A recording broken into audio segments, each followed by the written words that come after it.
Okay, y'all, I just got off a live with Tish Winters over on her channel, The Artist Haven, and I did my acrylic pour and it turned out so cool. I want to do it again. Okay, so unfortunately, I have a cup here, a split cup that's still full of color, and I wanted to show you, well, let me just get into it.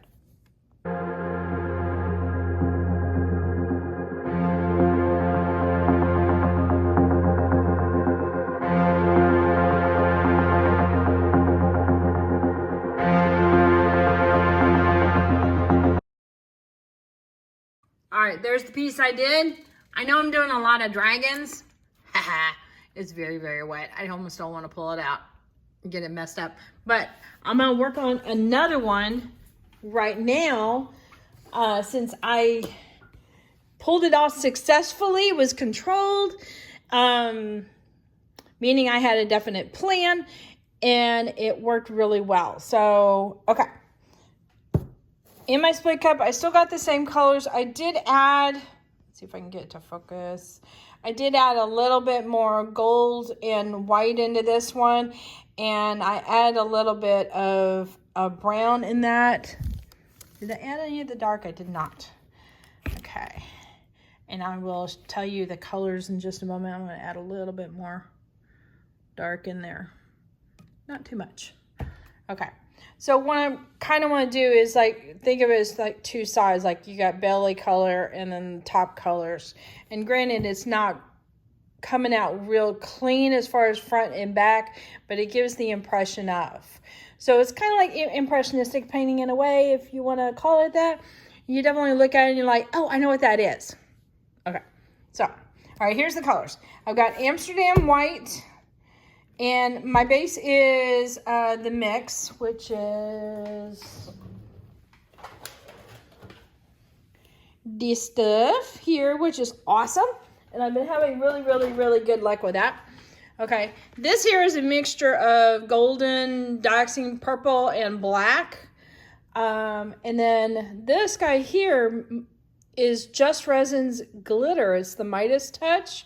It's a super, super fine glitter. Why am I having trouble with focusing today? It was being really good. Okay, so you can see a little bit of it on the side there. Let me get some of it on my finger.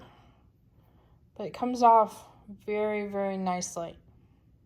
There we go. Let me just be closer to the camera. There we go.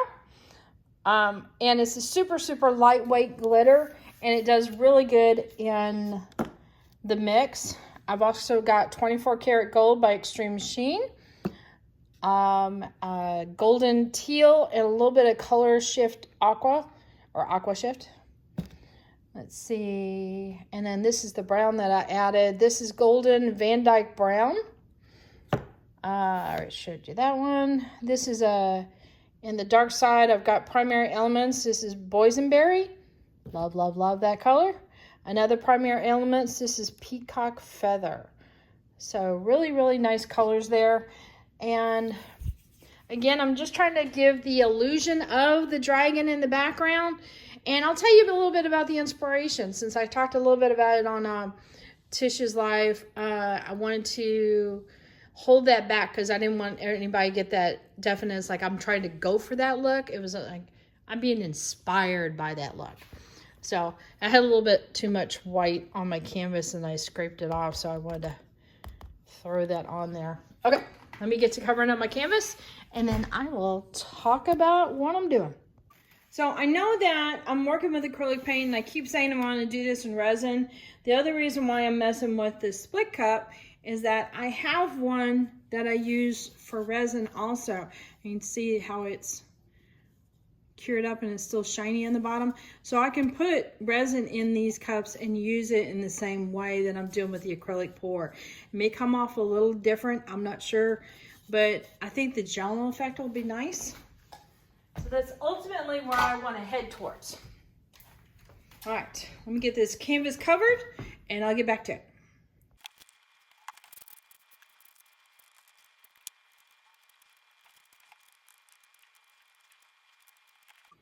Okay, so what I did before on Tish's thing, but I did it after I did the piece, was I applied a little bit of this Midas Touch into the background just to make it look more interesting. So I thought I would do it now versus later because it makes it a little harder to do it later. And it's just going to add little bits of like a golden glitter in the background. Kind of like very subtle, almost like a marbly kind of look.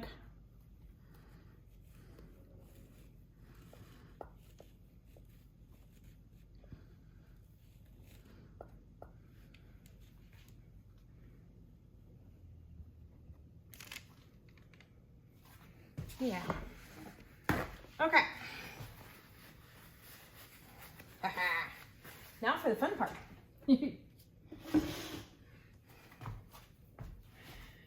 Let's see.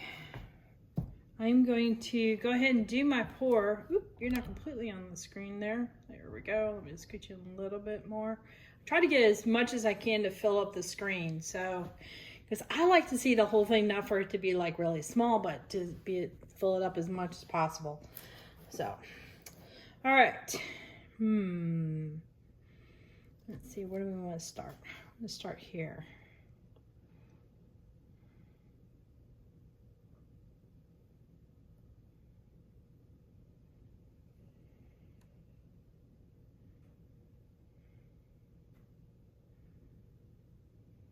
All right. Now I wanted to do a little heavier this time in the very beginning. So I wanted to have a little bit more presence in the beginning part.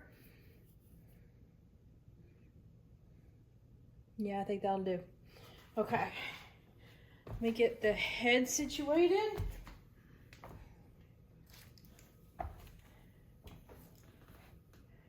Let's see.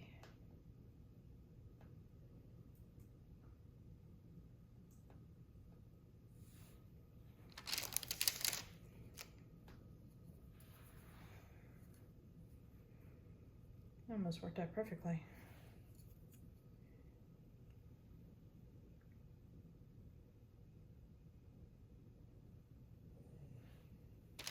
And the jawline. Yeah, I do want to pick up a color. Sometimes I'll pull a color into the horns, and I'll make a little bit of a puddle. There is no purple being seen in this. Huh. Maybe I should not grab the purple. I'm gonna grab Van Dyke. Yeah. So what I do is I make a little puddle on the side, and I dip my palette knife into that and drag that color through it. So apparently my puddle is just off screen. But see, I get a little bit on there.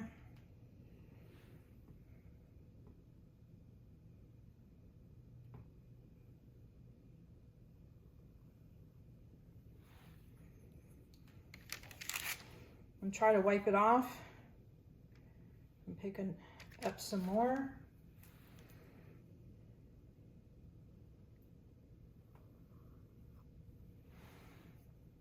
For the second one.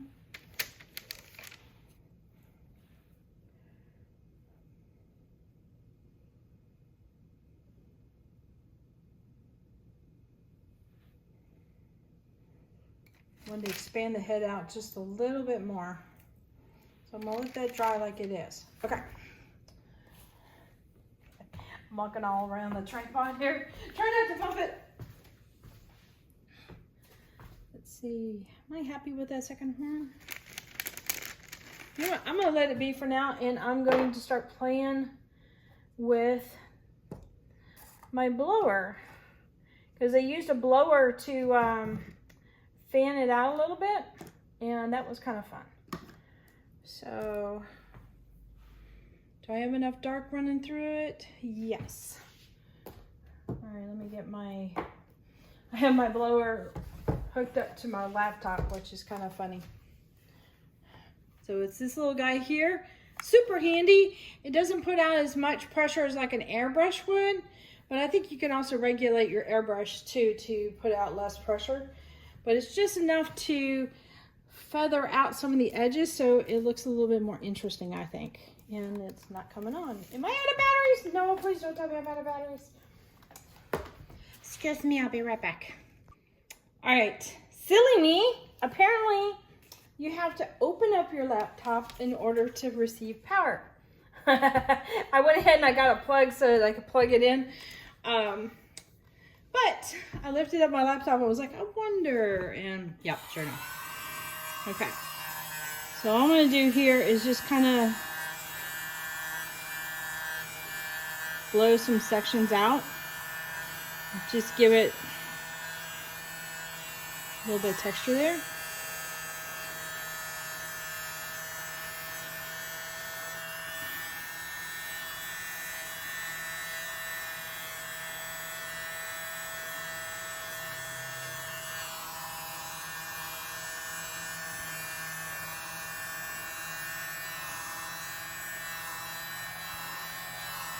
Okay, so the inspiration is, there's a Japanese tradition, a traditional style painting called a one-stroke dragon. I don't know if it's called a one-stroke dragon, but it seems to be called that now. And I've seen it on a couple of things, and then it started popping up on some YouTube videos, and I love it. Now, it gives the impression of a dragon, but definitely a Japanese style painting. And it's Japanese are very rich in tradition. Every movement, every purpose has a reason. Everything has a purpose or a reason. There's meaning behind it. So I do not want to disrespect their tradition and try to recreate it in acrylics. But I can definitely do something that's inspired by, if you know what I mean. So that is kind of what I'm doing here. That ever-flowing bit of color that represents the dragons.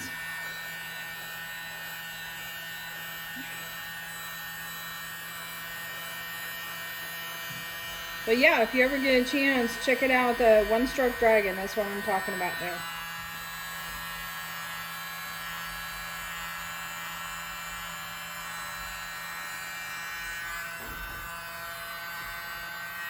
Oop, hang on a second. Okay, eyes back. So, let's see. What else do I need to do? Okay. Turn this out. Yeah, it's super cool with the brushes, because the brushes are huge, and the way they layer them up on colors, there's a certain rhythm, or not a certain rhythm, a certain process in which they layer them up. And like one side, like for instance, if you have the brush here, one side of it might be painting one color, and then when you flip over the brush, this section might have this color, this section might have this color, and the end might have another color. And then they go and they take that brush, and it's a very round brush, but it's big, and they put it down on the canvas, and it goes to a point, but they put it down and it flattens it out a little bit, and just by the way that they move, they have this like judder type of movement, and it creates these scaly kind of looks to it. But because it's painted on one side is one color and one side is another color, you'll get that top and underbelly kind of feel to it. It's really cool. But I'm not doing that today. We're just doing serpentine type of a look, and we're doing it my style. So that's what we're doing. All right, so I went in afterwards and I just touched it with my finger a little bit, just to give it a little bit more finer points. I'm gonna modify those horns, I think, again. I'm liking the thicker area in the beginning. That was the only thing that I had an issue with before, was it felt like it was all the same thickness. And usually, like for example, snakes will usually have a thicker in the beginning and the middle area, and then it tapers down to the tails. Not always. I mean, there are some snakes that are fairly, you know, consistent all the way through.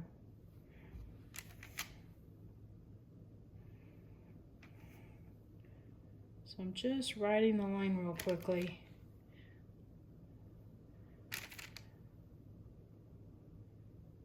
Just to give it some points, and I just took out my other point.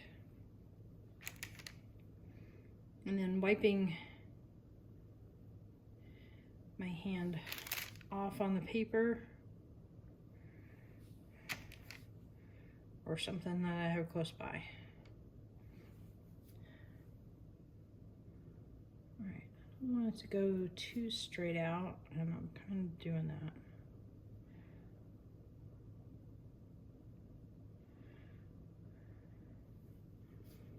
There we go.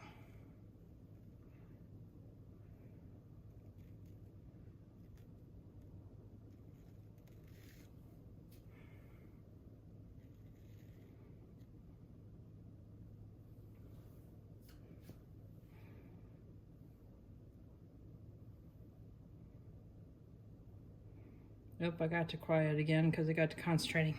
You guys know me by now, you know that's what happens.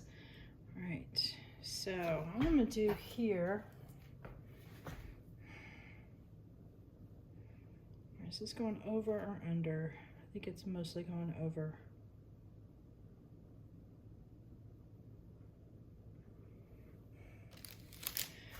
If it's at all iffy, I'm gonna just go ahead and make the motion and make it happen.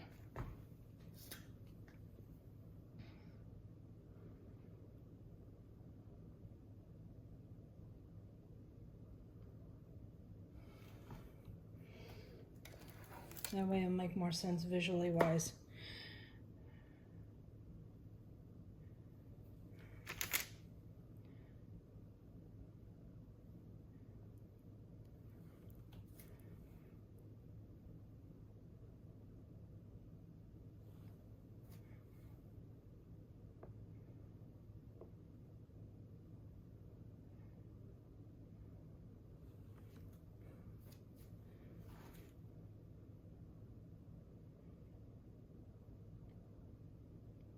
So I got a whole bunch of 10 by 10 canvases to play with, so I figured I'd put a couple together and kind of do a diptych. Something a little bit longer to pull this off.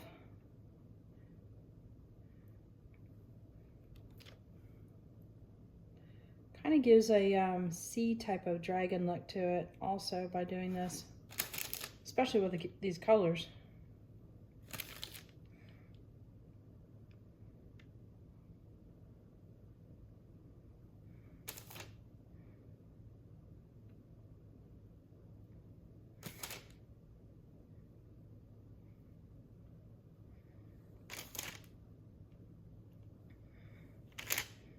Let me try that a little bit. There we go.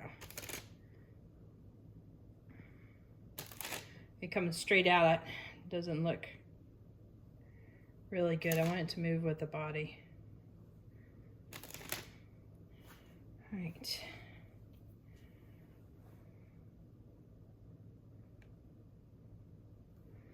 All right, so that area here is not moving, so I'm going to add some white.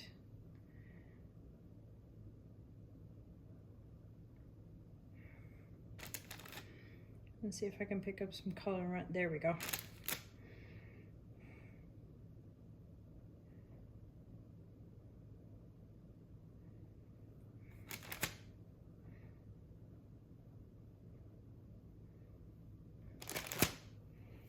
All right, let's see.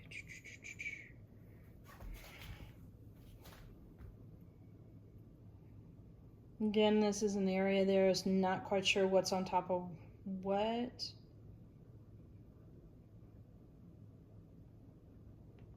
So we're going to go ahead and take that decision out of that.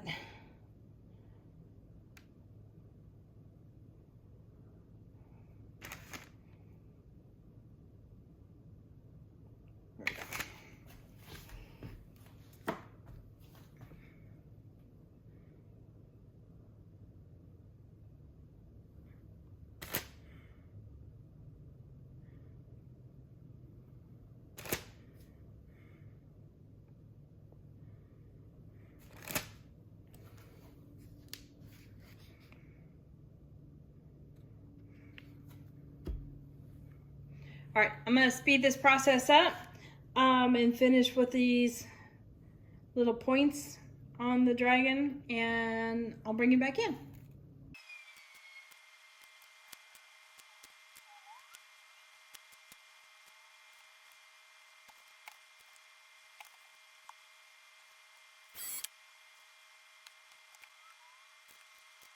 All right, I'm gonna try and work on these horns a little bit more and see if I can pull them out as far as separating them from the other one.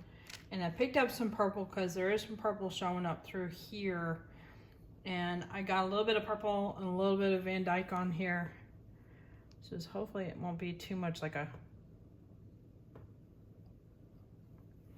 purple stripe.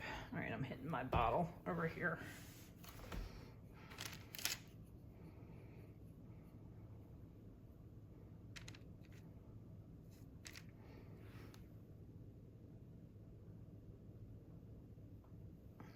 It's very hard to do.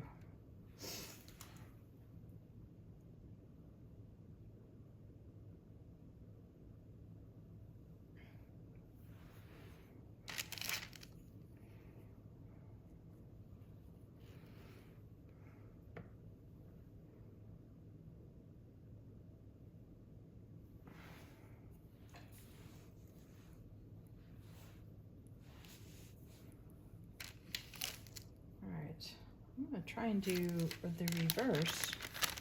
Let's see if I can pull some white into there and get some division. Hopefully I don't screw this up.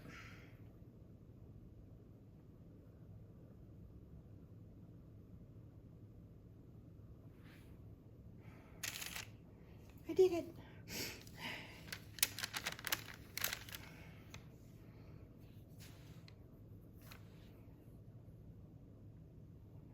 Okay.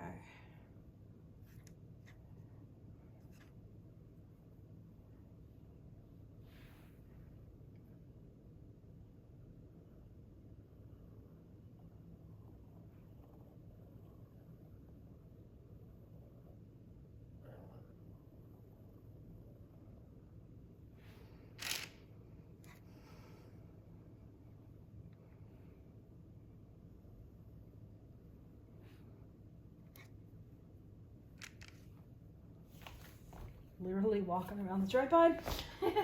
Trying not to drip paint everywhere. Let's see.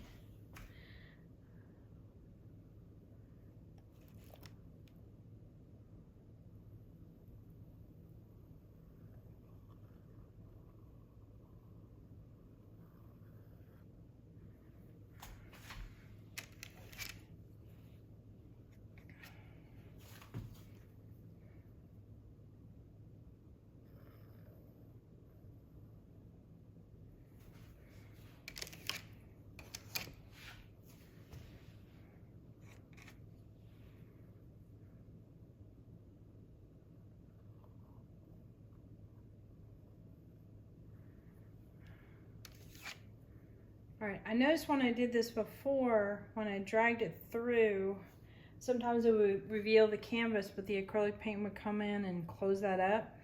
So I'm okay with that. And I just wanted to have a little bit of line division, and it helps with this. It just helps, I think. Sometimes it's just a matter of getting your image out of your head.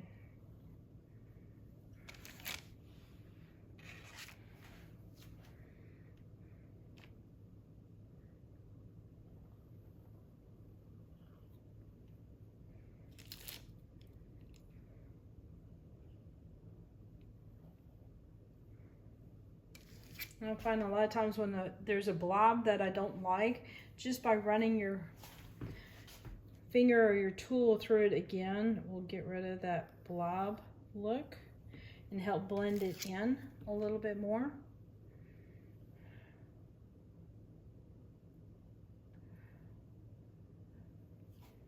Sometimes you don't even need that much, just a little bit. All right, I think this is a good stopping place. Now I've got several dragons lined up, and I need to do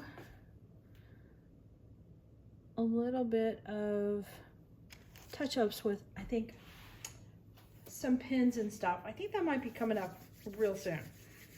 Yeah, because now we got to really define them and bring them out a little bit. Let me bring you in for a close-up. I totally realized I had this on mega zoomed and you probably didn't even see what I was doing. I'm sorry, so I'll be able to show you when I do the close-up. So that's the head so far. He has a very stylized looking head right now.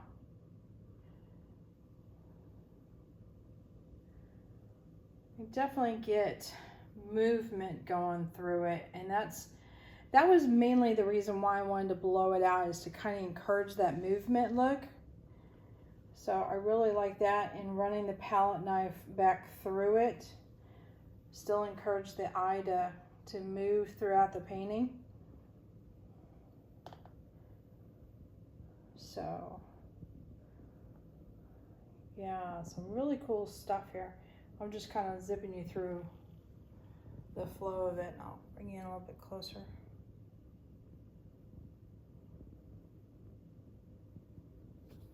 So you see here, you get these little touches of that glitter. So that ought to dry really nicely. I wasn't going or trying to get a lot of cells here. There might be a couple that pop up, and that's okay. You will go with it.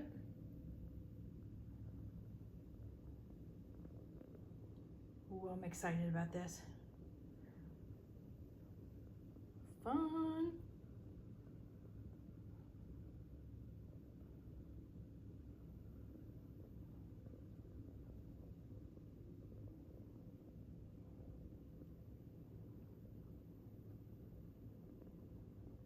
A lot of pretty shimmer going on in there. I don't know if that's 24 karat gold doing that or the glitter, but pretty cool. All right, now put this guy aside to let him dry.